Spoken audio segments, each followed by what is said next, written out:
Bismillah ar-Rahman ar-Rahim. In the name of Allah, the most compassionate, the most merciful. May Allah's peace and blessings be upon the Holy Prophet of Islam and his immaculate Ahlul Bayt and family. Dear brothers and sisters all around the world, Assalamu alaikum and welcome to yet another edition from series of Quran in Today's Life. In our recent discussions, we have started a sort of, let's say, interpretations of Holy Quran concerning the issue of the creation of Adam and Hawa. It was from the continuation of the stories of prophets from a Quranic perspective. We have been talking about the story of the forbidden fruit or forbidden tree and the reason of prohibition for that, but I think our discussion was left incomplete. Inshallah, in today's session we shall continue our discussion in this regard, and we'll ask the respected expert of this show, Hujjatul Islam Shaykh Hadi Malipur, Islamic scholar, concerning that. Before starting our discussion and asking him, the expert of this show, concerning the story and the rest of the story, let's say, and the reason of Allah's persistence on Adam, Hawa, and Satan's not going close to that tree and not using and benefiting from that tree, we shall continue our discussion. Shaykh Hadi, assalamu alaikum and welcome to this show. Alaikum assalam wa rahmatullah wa And barakatuh. thanks for accepting our invitation. Thank you. I'm at your service. Thank you very much. Shaykh Hadi, if you remember, we have been talking about the reason of Allah's persistence in telling Adam, Hawa, and Eve, let's say, so that they may not go close to this tree and use the fruit of that tree. Alhamdulillah, you had a very lengthy and scholarly information in that regard, but the reason of Allah's persistence was not clarified yet first. Then, the reason of, in fact, Adam and Eve's for going close, because, as you said, Satan guided them in some sort of way, as we may understand. And the reason of their negligence and, let's say, ignorance toward, in fact, breaking the promise that they have given already to Allah and going close to that, tree, the reason of these two, in fact, questions are still left unanswered. Yes. As you said, we had in chapter Baqarah some verses about the caliphate of Adam on the earth. Yeah. إِنِّي جَاعِلٌ فِي الْأَرْضِ خَلِيفَةً. True. So, at the beginning, Allah has said, I want to put a caliph on the earth. So, it is obligatory that we want, and Allah has wanted to put a caliph on the earth. And at the end of the history, the will of Allah has occurred.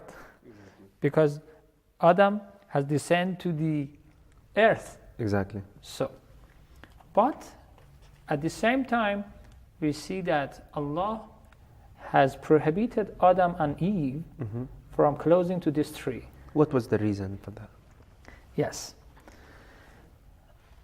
It seems that Allah has wanted to descend Adam to the earth, the first. And at the end of history, we see that Adam has been descended to the earth. So whether Adam went close to that tree and using that, or whether not going close to that and not using that, in any of these both ways, he will be sent. Yes, because Allah has said, إِنِّي جَاعِلٌ فِي الْأَرْضِ خَلِيفَةً. I want to descend Adam to the earth. So he would be sent anyway. Yes, anyway.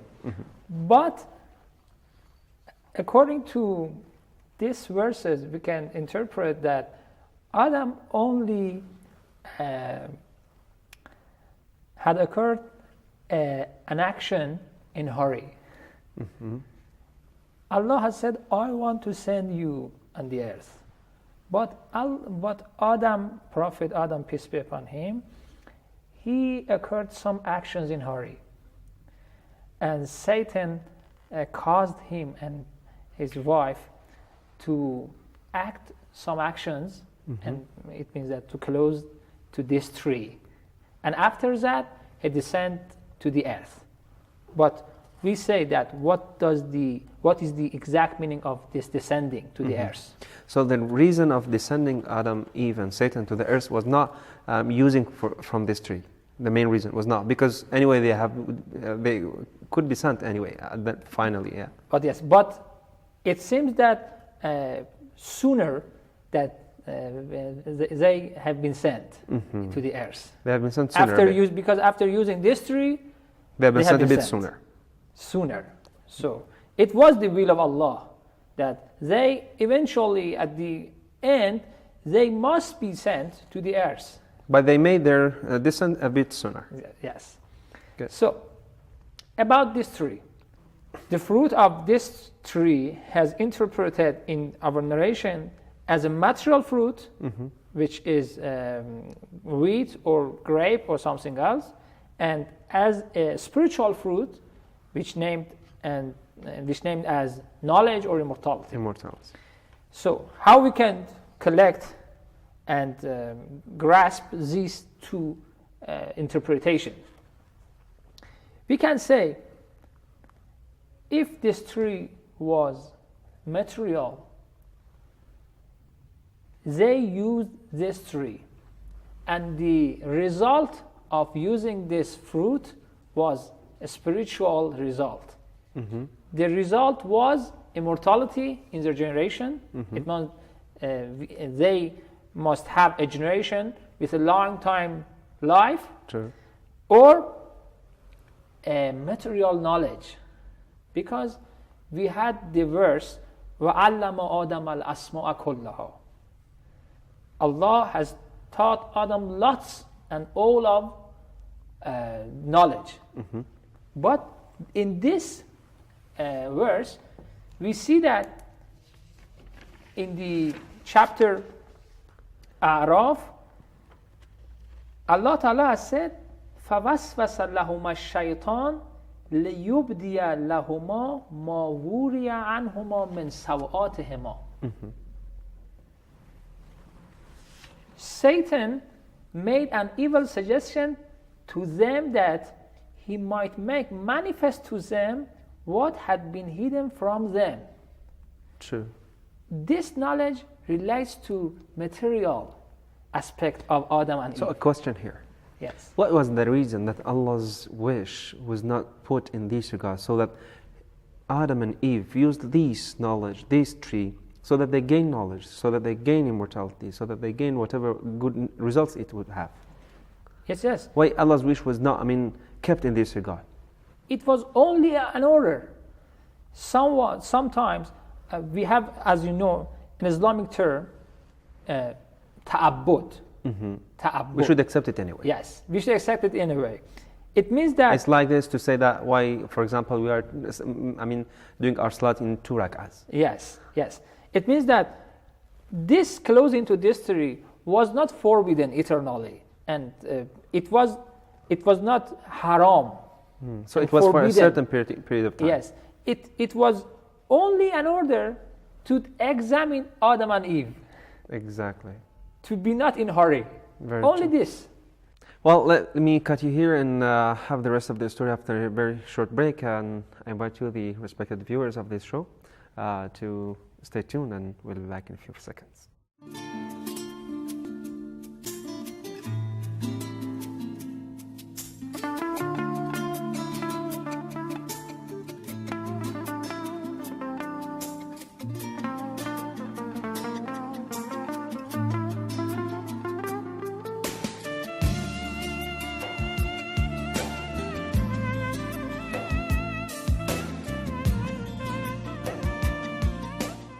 You are most welcome to this show and our discussion concerning the story of the, using of Adam, Eve, and Satan from the forbidden fruit. Satan also used this fruit, the forbidden fruit? No. Okay. So Adam and Eve's, but with guidance of Satan. Yes. Sheikh Hadi, please tell us what was the, this descent from? What was it like? Did they descend from let's say a higher, skies, or higher skies to the down to the earth, or they have been? This garden, or this, let's say, heavenly garden which we have been talking about, was on the earth. Yes. Where was it? How did they descend when they have been, in fact, let's say, fired from the heaven or from the garden? As you remember, when Allah has ordered Satan to prostrate to the Adam, and he didn't obey, Allah has said to Satan, descend. So we have one descent here. Okay. To the Satan. And after using the fruit by Adam and Eve, Allah has ordered to them to descend. Okay. But Satan has defended before. Exactly. So,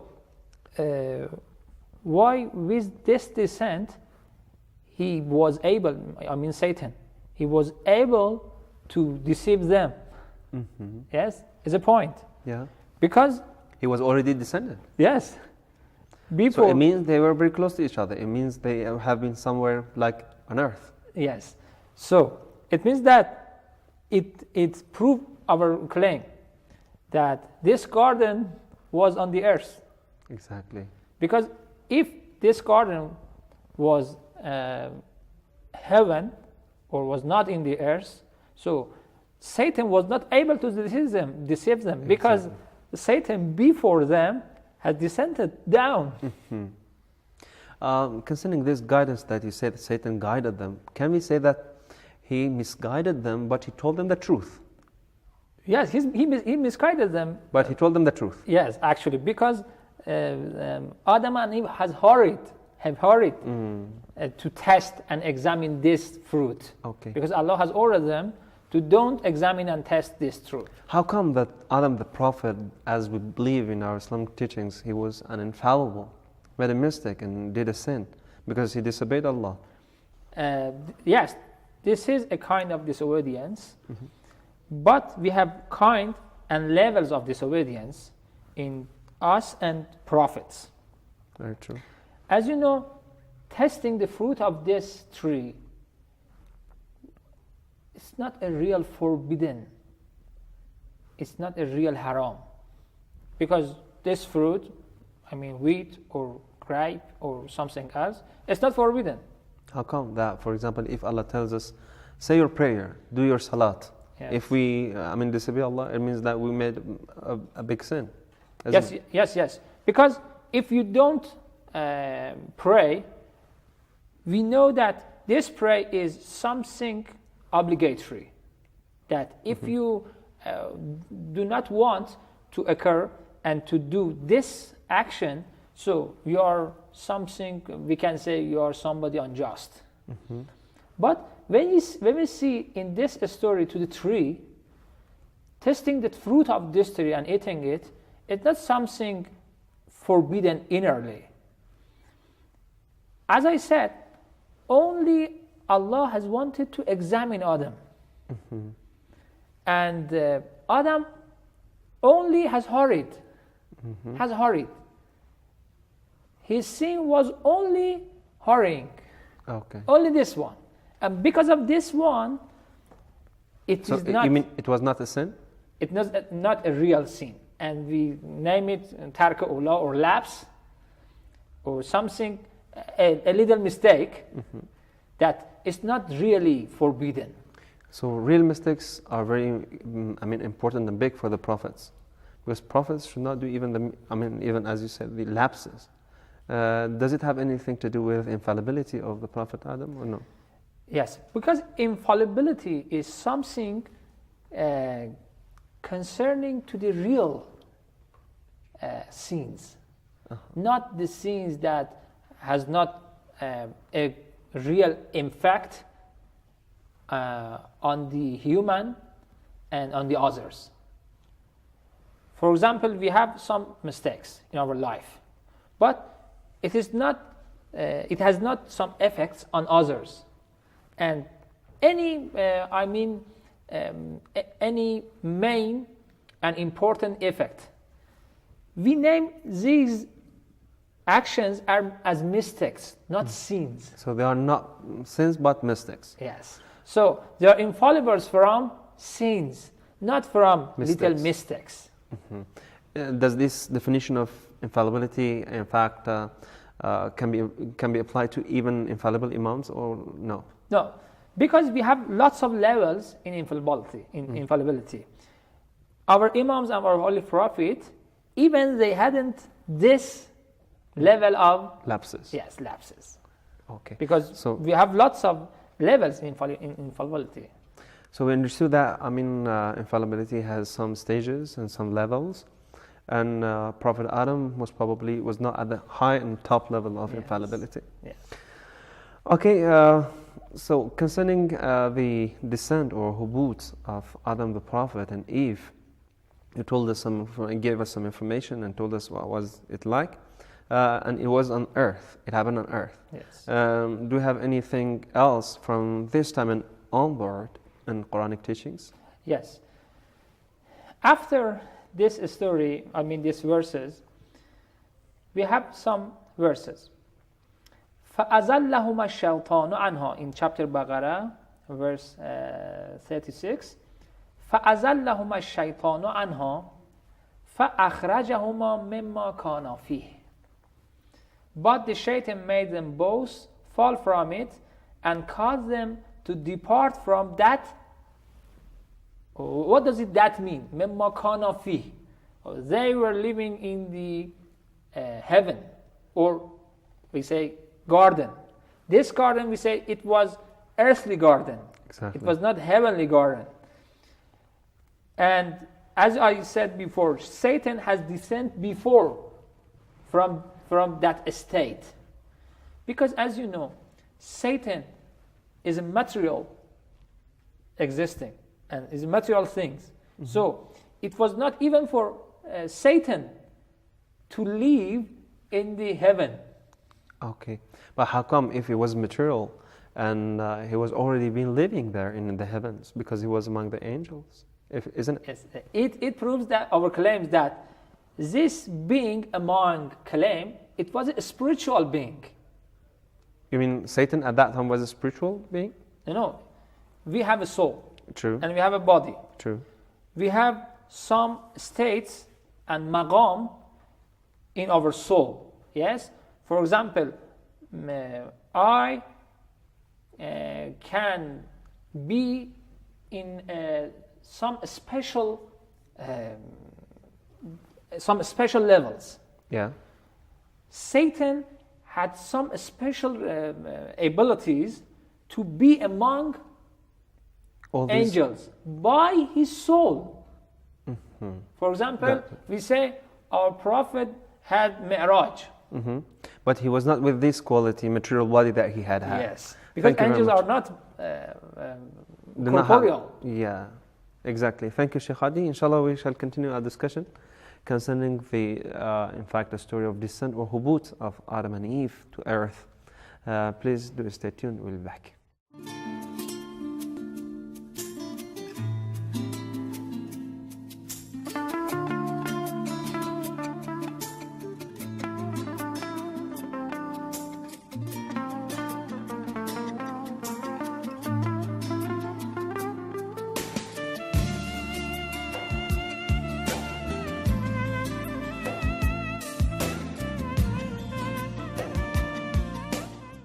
Welcome back to Quran in Today's Life, and the topic of our discussion is concerning the, descent of Adam and Eve to earth.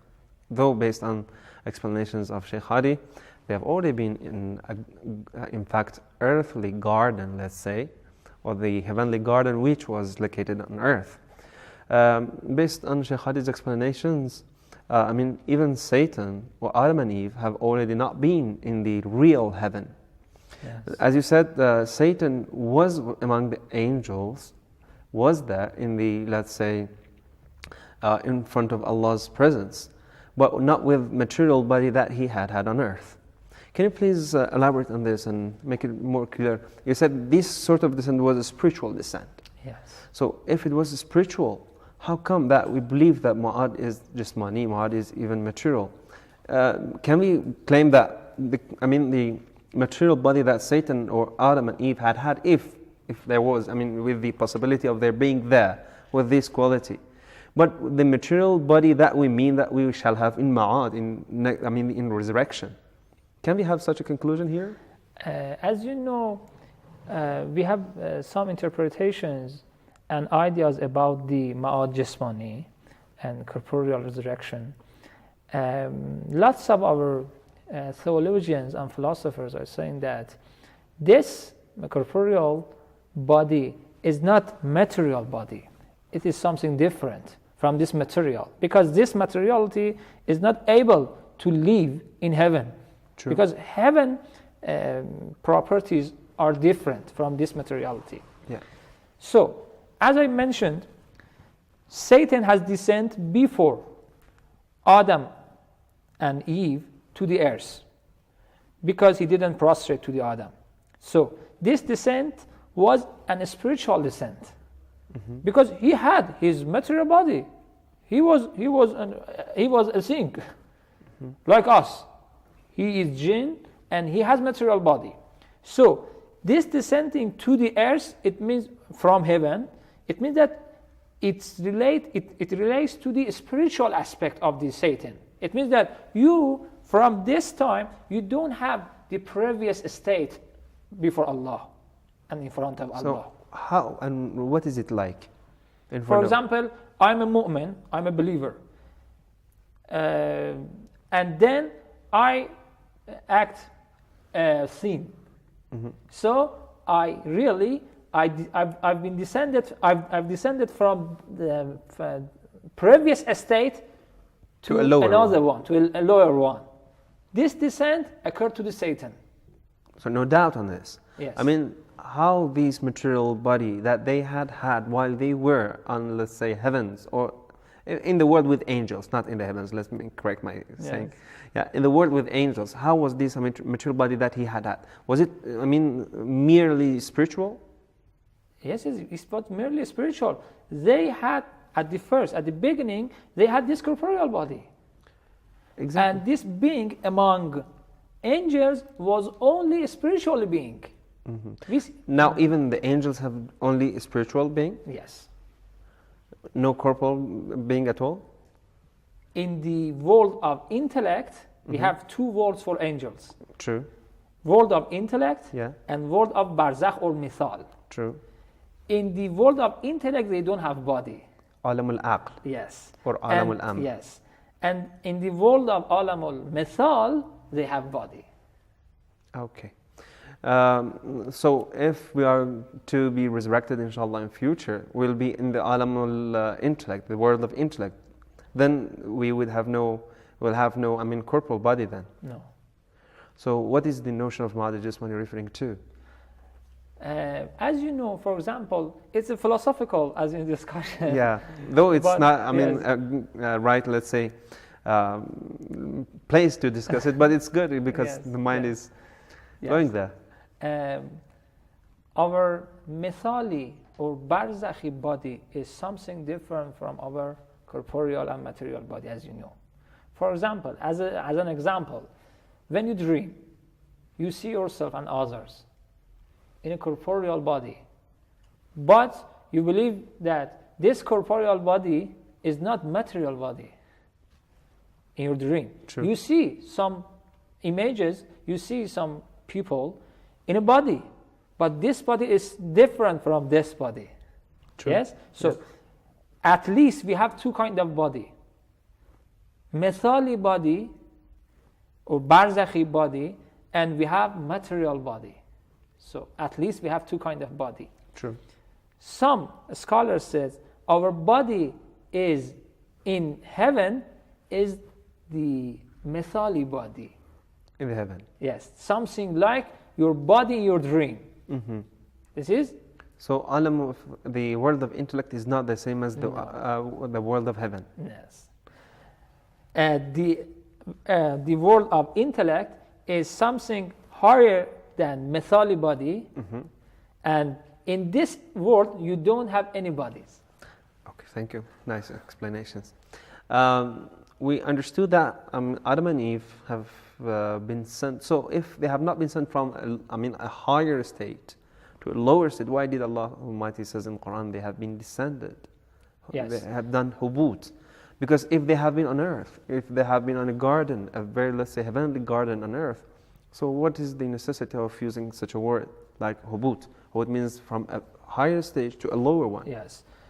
As I said, we have in this verse in chapter Baqarah, فَأَزَلَّهُمَا الشَّيْطَانُ عَنْهَا فَأَخْرَجَهُمَا مِمَّا كَانَ فِيهِ. And I translated it. وَقُلْنَا اهْبِطُوا بَعْضُكُمْ لِبَعْضٍ عَدُوٌّ. True. And we said, get forth, some of you being the enemies of others. And وَلَكُمْ فِي الْأَرْضِ مُسْتَقَرٌّ وَمَتَاعٌ إِلَى حِينٍ. And there is for you in this earth an abode and a provision for a time. Mm-hmm. So Allah has told us, said, yes, you have some, you must be descend to the earth. Not to the earth. You must descend. فَقُلْنَا اهْبِطُوا. So we interpret this descent as a spiritual descent. Mm-hmm. It means that you don't have, from this time, you don't have the last and the provision. So it has nothing to do with, coming down from a higher, let's say, place to a lower one. Yes. Just a spiritual, from this stage of spirit to the other. Yes. Thank you very much, Sheikh Hadi, for your explanations. Inshallah, we shall continue our discussion and go to the other prophets, inshallah, in our next sessions. That is, naturally speaking, it must be the Prophet Nuh, if I'm not mistaken. We hope to have you, inshallah, in our next show. And thank you for joining us to the end. Till our next session and our next program, have a very good time. Wassalamu alaikum wa rahmatullah.